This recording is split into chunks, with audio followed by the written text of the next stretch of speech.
Hello, everybody. Good morning, good afternoon, and good evening, and welcome to Mission Transition Series 4 podcast. Today, another very special guest, but this person is very special in a different way.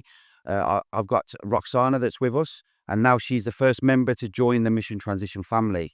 Rukhsana has just joined Mission Transition in the last few weeks, and it's a privilege to have her on board today so that we can discuss what Rukhsana brings to the table for Mission Transition. And hopefully this will be something as a vital asset for more people and companies in the Middle East. So, Rukhsana, welcome to the podcast today. It's great to have you on board. Thank you very much for the warm welcome. You're very, very welcome. It's very well deserved. How are you doing anyway? You just flew over to the UAE today? I'm enjoying the lovely weather. Yes. A little bit hot, a bit hotter than North Wales. Good, But good. it's lovely. Thank you very much. Okay, so you're over here for the next week, and it's great to finally meet you face to face. We've done a lot of chatting online, but now we've actually here face to face. It's surreal, isn't it? We've had several chats. We have Been indeed, yeah. all on Teams, a few phone calls, and it's just been really nice to put the face to the voice. 100%. I feel as if we've got to know each other really well. Definitely. And you're part of the family now, Which is, so sounds it's lovely. great to have you on board. Thank you very much. So, Rukhsana, let's talk about you. This is all about you. Let's talk about what you've done in the past, because you've had so many years' experience, and this is why I think this is what made me interested to speak to you and bring you on board. So let's tell everybody, because I need to know all your experience and what you've done. It's going to be difficult to summarize it, but I'm going to try my best. So I come from a policing career, teaching police officers initially, and you might hear the Geordie accent coming out. So Yeah, there is a twang. born and bred in Newcastle upon Tyne, and I was in the police service for just under about 25 years, Okay. mainly in training roles, but then sort of found an interest in diversity and inclusion and why people are treated differently because they happen to be different. Yeah. So I just, to be honest with you, I stumbled across a piece of work, and I realized very quickly that was my path. Sounds very cheesy, but it was all of a sudden I wanted to know why people behaved the way they did and what drove them to that behavior. So so policing, working with people that are really marginalized, and through that work, I've ended up. It sounds very cheesy, winning a few awards nationally and internationally, and meeting the Prime Minister and doing some sort of keynote speeches in the House of Commons about people that are marginalised. Yeah.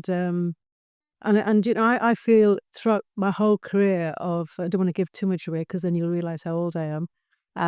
But throughout the sort of 35 plus years of working, I feel really privileged. I would feel really humble that I've met some amazing people, and most of those amazing people have been really homeless or they've really lost their way. Wow. So I've ended up sort of going from policing into working in the community, but then going full circle and working in the Middle East for the last 10 years and UAE, working with staff, really, Okay. and getting them to see how good they are, really, because everybody's got the potential to be the best, really. 100%. So you started off in the UK after you've retired from the police, and you've obviously done it for how many years in the UK was you doing before you came to the Middle East? About just under 28 years, probably. Wow. Okay. Yeah. So and then I set up my training business in the middle of all of that. Yeah. And I really wanted to be the holder of my own destiny, to decide where I want to work and who I want to work with. And the challenge in the project, the more I'm interested in it. Really? Yeah. If someone says to you, this is going to be really difficult, and I think, well, why is it? Or I've been told by lots of previous senior managers before, we can't take these people onto the program because of their backgrounds, because of what they've done. And I think if we don't give that person a chance, who's going to give them a chance? So I think, I am a risk taker. So I've spent just under 10 years. Started the journey in the Middle East in Qatar, setting up an employment program for people with disabilities. It was the first program of its kind in Qatar, and the Qatar Prime Minister came to the graduation. 150 participants got put through the program. Some were disabled, some have never ever worked, some are graduates. So I designed the program and created it from scratch. Really, it was amazing. It was a real privilege. And then after that, I've worked in Saudi Arabia on 5 different tours, empowering women to join either the police or the military or security services with a big delivery team for different contractors. And then before that, I was in Jordan at the Royal Police Academy teaching people from various different ranks in policing and military about how they can be better at managing people. So, staying in the UK for the time being. Obviously, you've gone. It's amazing all the countries that you've gone. Where you've worked and you've made a difference everywhere. In the UK, so you touched on a little bit where you met the Prime Minister Yeah. at the time. Was that because of the recognition that you'd done in them 10, so many years It was in the UK? Yeah, it was about the program was the first of its kind in North Wales at the time. It was Yeah. looking for a housing association, and it was taking people. There was 400 that we took over the period of the contract. Some were the hardest to reach people in society. They're described sometimes as economically inactive. People that have either never worked, some people that have been in prison, but through lots of their own hard work want to change their lives. Some that don't want to change their lives still, and some that have just lost their confidence. So it was setting up a brand new employment program, and it was because I was in the papers with the awards that the ministry in Qatar read about me in their sort of news articles, and they contacted me about the job. So it was lovely. I sort of hadn't applied myself. They sort of reached out to me. So they poached. So when I left policing, I really wanted to still work with people that were not being valued. Yeah. And even staff that are working, they sometimes haven't got a voice. So I'm interested in those people.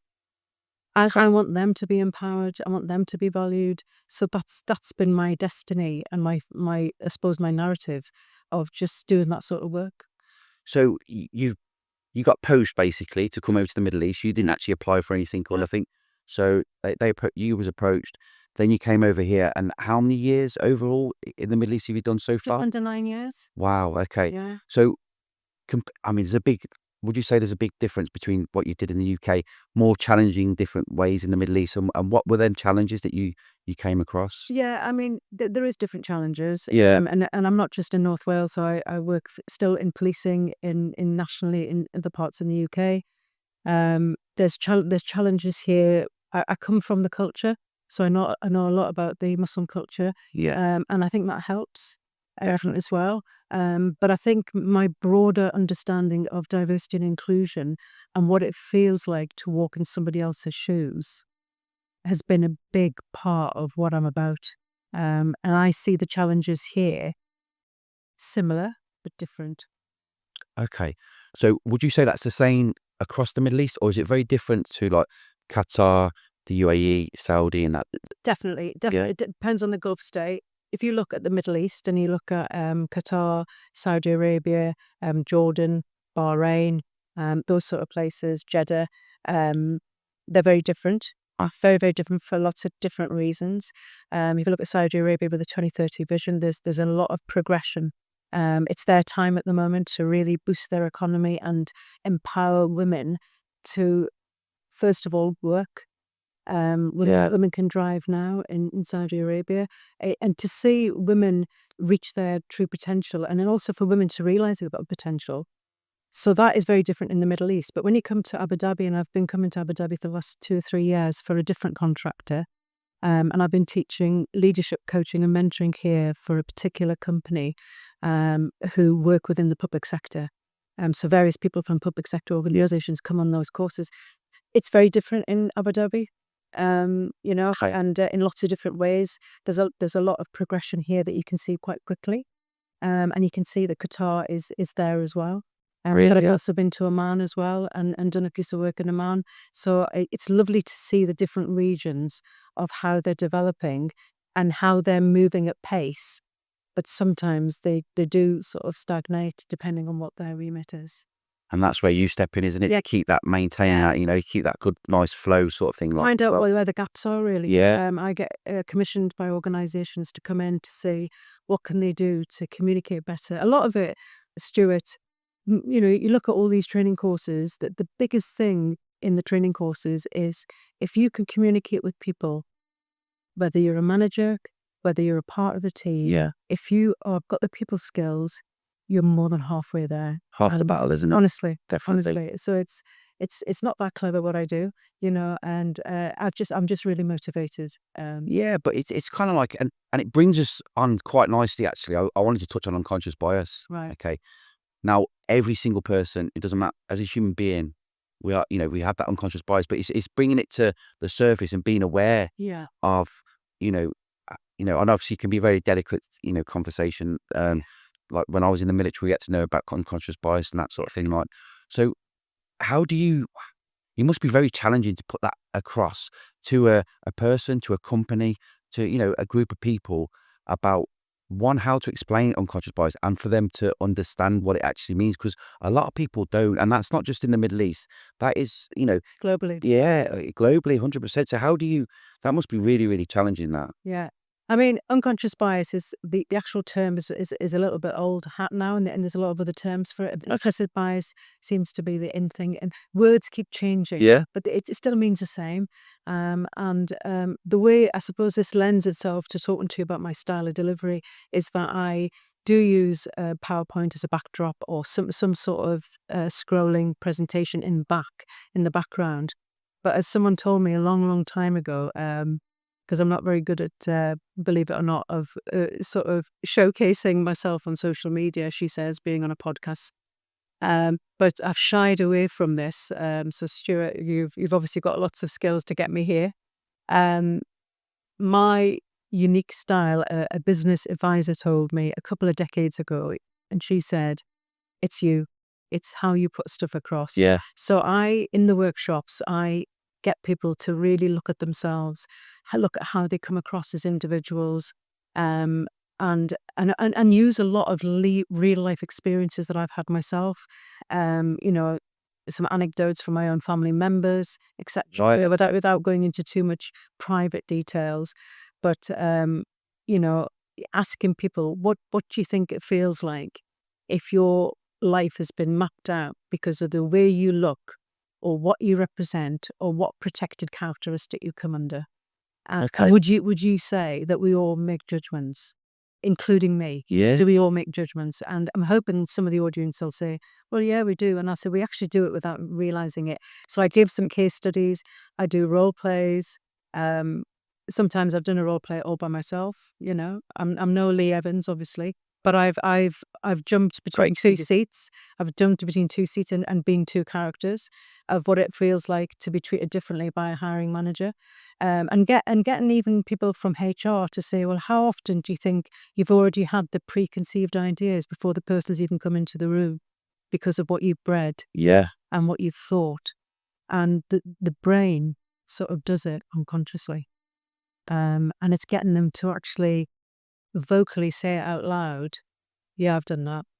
Every week I'll say something I've done which I shouldn't have done, and because I'm that sort of personality, I'll put my hands up and say, yeah, I did that. Yeah, I shouldn't have done it. Yeah, and I think as well, especially the last probably like last 5-10 years, we've kind of like been a lot more conscious of that and open to it, and yes, saying actually, yeah, I'm going to stand myself up to account here that what I said there or how I acted there was incorrect.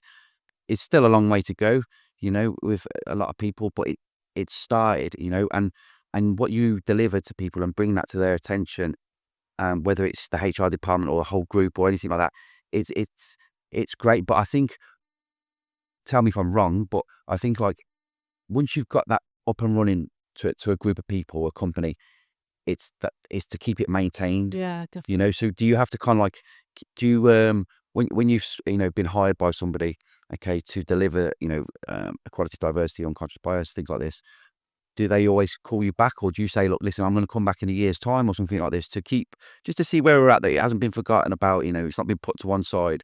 Do you find that? Yeah, I do follow-up reviews regularly, actually every 6 to 8 weeks. And Right. since COVID 5 years ago, obviously the world of work changed dramatically. Lots of things changed. And all of a sudden you could be living in Australia, but actually your job is in Cornwall. it's as diverse as that. So through obviously working online and working remotely, there's a lot of things that can be done remotely. A lot of the training and development workshops I've done are great face to face. If you get Yeah. people in the room and you can actually physically feel and see how they're feeling. So I do follow-up reviews, action plans, and I go in and meet the senior management teams and do focus groups to say what's gone well, what lessons have been learned, what would you do differently and why, Yeah. and what are you going to do next? And it might not be a training course; it might be something else. Because I've done road shows on organizational development and diversity where I'll use a different vehicle to get the message across.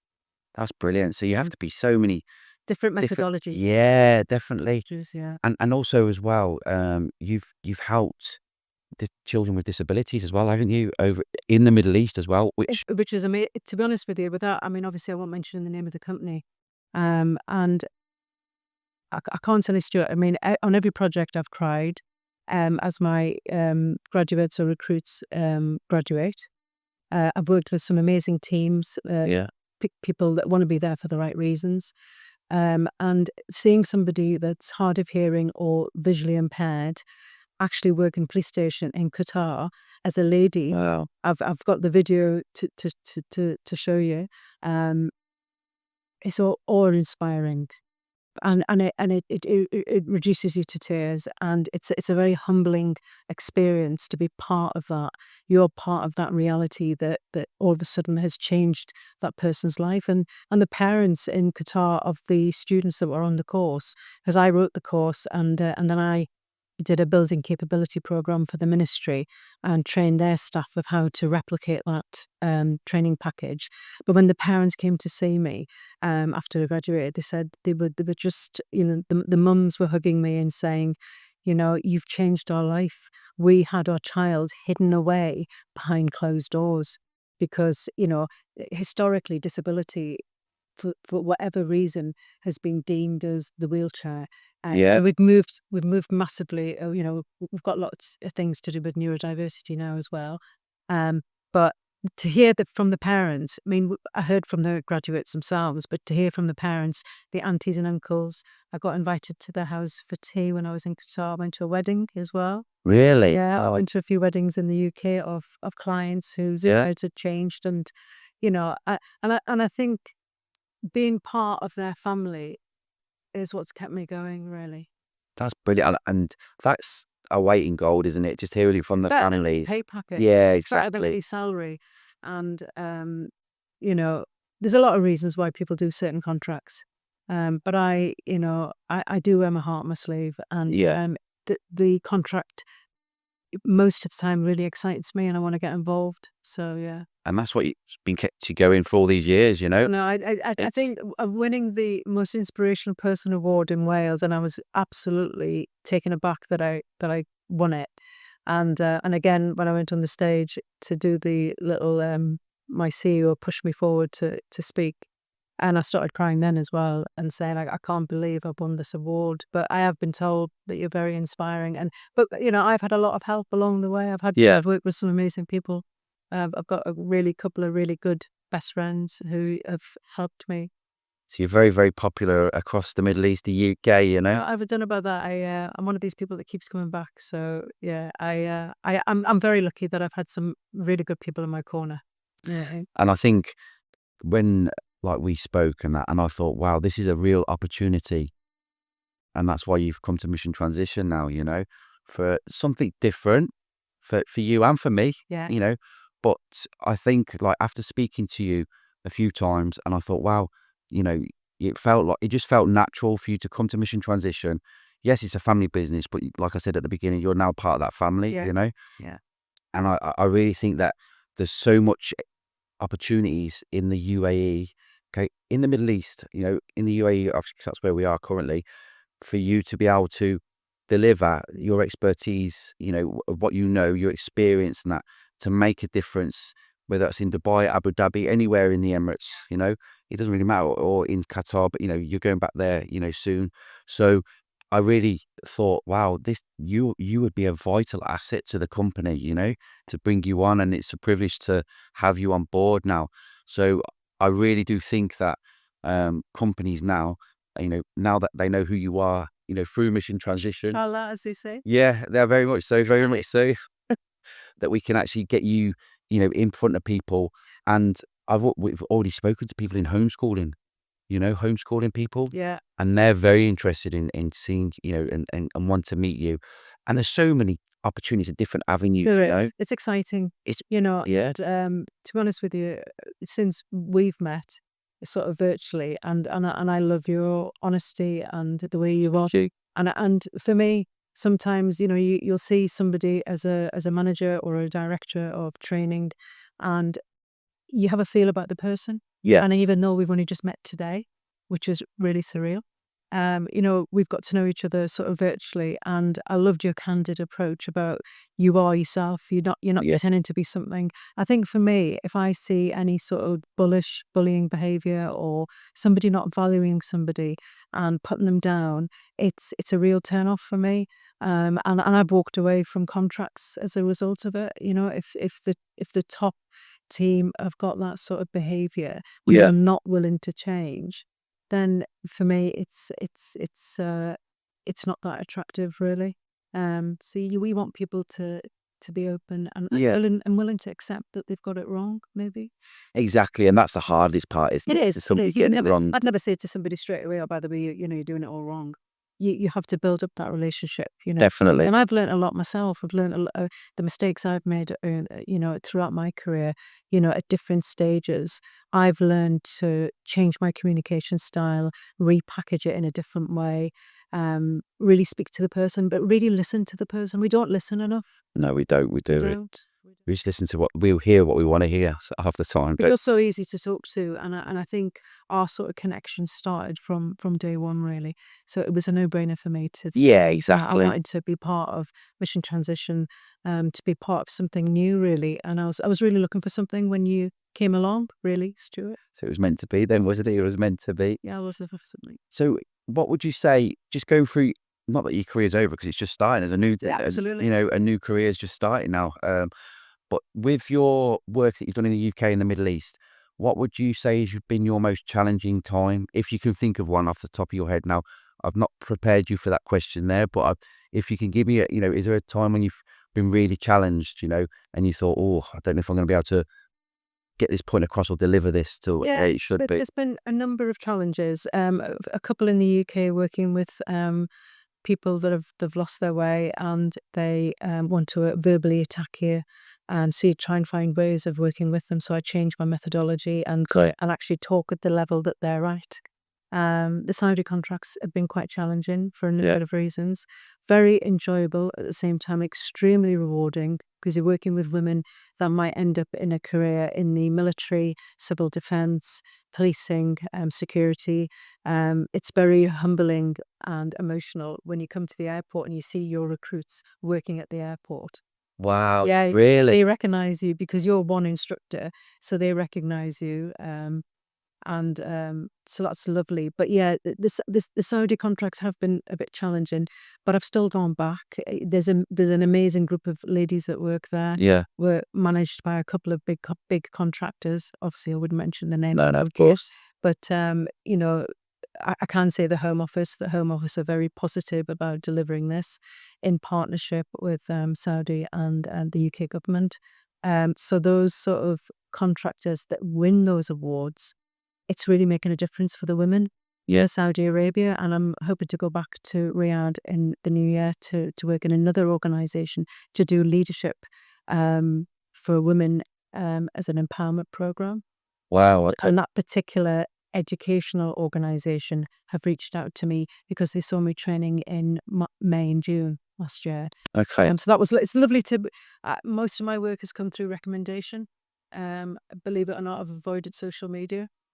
If you needed to, but well, I've avoided it. not that you need it now, I'm just saying, but this is a different avenue. I'm a little bit apprehensive about it, but I've got to be honest with you, Stuart. 95% of my work has come through recommendations. They want to work with me, which is lovely and very humbling. So the the Saudi contracts have been very, very enjoyable, but they've had their challenges. I can imagine. I can imagine. So, in regards to leadership, you touched on it a minute ago. Then leadership. Wow, that, especially for for female leadership as well. That's going to be tough. That must be tough. I mean, I completely agree with it. Yeah. I believe that it doesn't matter if you're male or female. And that's what made me interest what you do. From, like I said briefly earlier, is when I was in the military, it was kind of like about leadership, unconscious bias. Yeah. Equality and diversity. It was very, very. Probably the last maybe 10, 15 years of my military career. Yeah. It was very. We'd always have briefs of people coming in and that. And now, like in the military, there's lots of females that are doing exactly the same as males.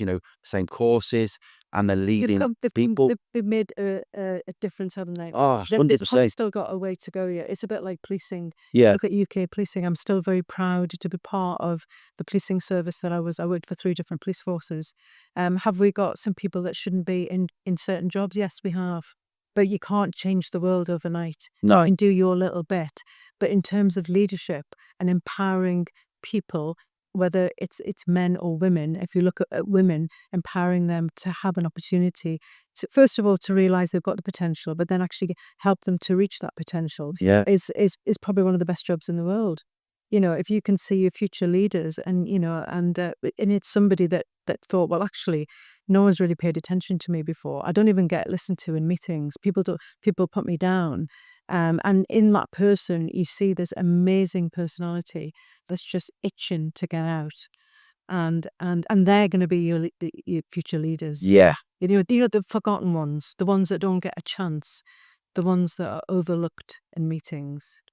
So how do you start with that? That must be so tough. If you've got a classroom full of, let's just say, females, and you're teaching them about, quality, diversity, but leadership, that must be really challenging. Some people will want to meet you halfway in Yeah. regards of what you're trying to get across, but then some of them, you must have a very big different, You do. group of people, and you're like, right, I need to work on not particularly that particular person, but there's a few people in this group that are not having that confidence about Yeah. or buying what you're trying to get across, and that must be so Confident. hard. It's I do an exercise about building their confidence Yeah. and we do use a number analogy, 1 to 10. How confident do you think you are in your role? How do you think you come across? And one of the things, we use a lot of different teaching models, but not actually name the models, but actually use very basic techniques of how do you think you come across in the room. So when Stuart walks through the door, what do people see in Stuart? What is Stuart like as a person? So I say this to the participants in the class. What do people see when they see you for the first time? Yeah. How do you think you come across? And then we build on it. It's like a building block. We look at communication, we look at competence, we look at competence changing, and then draw a chart on the wall of the peaks and troughs of when your life changes and how your confidence can take a dip, and how you would build yourself back up again. I've just come back from home last week, for instance, delivering in North Wales a mindset matters workshop of changing a mindset really does make a massive difference. Yes. So it's about how to be positive in about negative situations, and getting back to the ladies in the classroom. How would you get them to feel more empowered? Is get them to believe in themselves. And do you find that what's the male side of things on that then? That must be maybe even harder, possibly. I don't know. Interesting. You say? I've had a lot of male participants who are really good at lifting everybody up. Yeah. And male, female, depending on what your gender orientation is, we're all human beings. True. And a huge part of inclusion is recognizing that we've all got a part to play and accepting those differences. Yeah. So it depends on the circumstance of what the subject is, the environment, the country, Yeah. the cultural silos that you'll have. So, for instance, if you look at UAE, Abu Dhabi and Dubai in particular, you've got a lot of different nationalities working here, and some of the nationalities will be in their cultural silos, and that's sometimes quite challenging for the managers, because if they're not aware of what those silos are, that those people might be feeling overlooked, they don't know how to deal with it. So I see. yes, Yeah.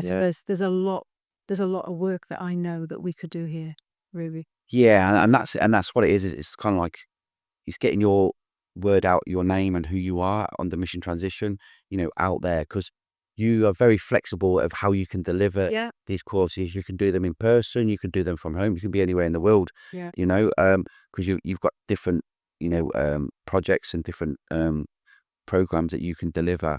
Do you find that you would probably need to be in front of people over here? Would that be probably Yeah, better? I'm aiming to be here in January. Yeah. We'll have some discussions, I'm sure. And I would, love to go and meet some organisations. And I suppose it's a shout out at this point now to organisations that might be listening in the UAE to meet us, to give us that chance to come in and meet you. And it's like I suppose a mini training needs analysis to find out what they need, Yeah. if they need anything, if there's anything else that we can help them with, because we do a lot of organisational development training. It might not just be a training course. It might be running some focus groups with the senior management teams, with some of the other staff that you've got working there, because I do a lot of coaching and mentoring as well, Yeah. of different ranks and different within the organisation. But my aim actually is to be here in January, and I'm pretty flexible. My family is in North Wales, but my family would probably travel with me anyway. So Yeah, it's very I've good. got a lot of support at home with friends and family, so they know how much this means. So I've had the endorsement from home. Well, I think we can both agree that since you've announced that since we both announced that you're now with Mission Transition, that Yeah, it's got a lot of attention yeah, with people that you know, it has. Yeah. people that you don't know. And I know like there's companies that are already inquiring already about wanting to meet you at least and then discuss of how you can help them with their company or their people, which is really, really good. And that's, like you say earlier, is a reason why you're coming over in January, Yeah. so that we can, show you off basically, and you can show them who you are, what you're about, and to make sure that it's something that you've got a tailored kind of like delivery program for that Yeah, particular it's very tailored to the organisation, really, Stuart. And I think there's nothing better advert than actually meeting people in person. Definitely, And definitely. honestly, no matter how many presentation decks you might send them in different modes, in different methodology, whether it's a social media tool or anything, there's nothing better than good old fashioned in person, Yeah, really. And that's where you reach hearts and minds, because you get to you feel the feeling in the room, yeah. and you can't get that online. No, And no you chance. can't get it from any other methodology. And I've seen massive results with organisations in the UK and here and in the Middle East of performance improvement. Managers saying, "Oh my God, I've just changed the way I look at things, Yeah. and I'm now having these fantastic conversations with people." Well, this is it. And over here, I mean, like, I absolutely love it. Like, since we've been over here, like, I've been living here for a year and a half, so I'm very, very new. But the opportunities are just amazing. Boundless, aren't they? Oh, it's great, and you can achieve as much as you want, and it can be in anything. It doesn't have to be in quality, diversity, unconscious bias. It could be in anything. And who would have thought, like, Mission Transition with you now, and I'm sat in a podcast with somebody like yourself who's Bless you. got over 20 odd years experience in the Middle East, it's just mad how like people's paths can, they can cross, but then they can join together and like ours off now. I believe in fate and destiny. Yeah, A massive. I know it sounds really cheesy. I think things happen for a reason, and I think we were meant to meet when we did. I agree. Through your lovely Lydia, Yes, and that's how we actually met to start up with. Was your daughter, and I also already feel part of the family, even though I have not met Chloe or Louise yet. not yet. Not- Later. but later.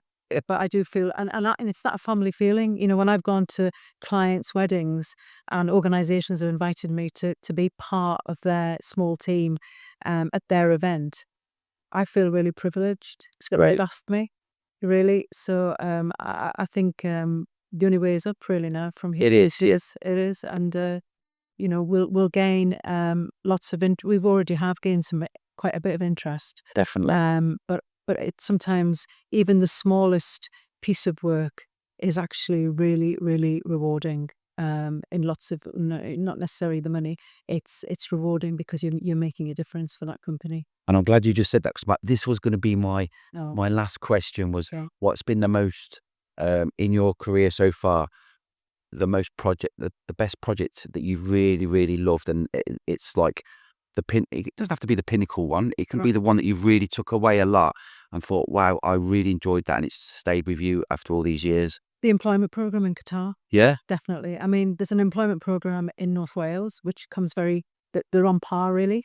It was that employment program, getting people to believe they can do something and seeing the change in those people. And the Qatar, and okay, yeah, the Prime Minister came and it was a lovely big event and it was a nice hotel and all the rest of it. But actually hearing firsthand from the participants, crying their eyes out, saying, "You have made me want to live again." wow, I actually didn't want to be here. Really? I had the same in the UK from people who were saying that I was actually on the verge of not being here. And I can't tell you how much that means, and you're a part of that sort of transition. There we go. There we go. A key word. And I suppose the last bit, by a really pivotal lady from America, Maya Angelou, a human rights activist. And it's her quote. It's not mine, I'm afraid. It doesn't, but I love it. I've lived my life by it, that you'll forget what people said, you'll forget what they did, but you'll never forget how someone makes you feel. And that's very powerful, that is, isn't it? That's what's shaped my career. Yeah, and you've stayed that all the time. Yeah, consistent wherever I worked.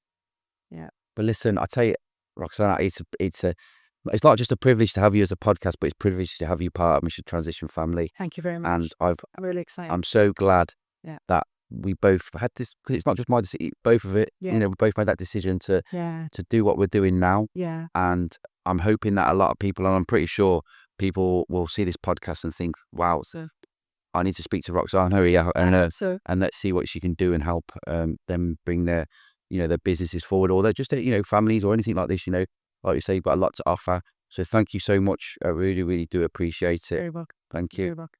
Okay, guys, hopefully you've taken a lot from there. Okay, I'm going to say you've really, really enjoyed that there with Rukhsana there.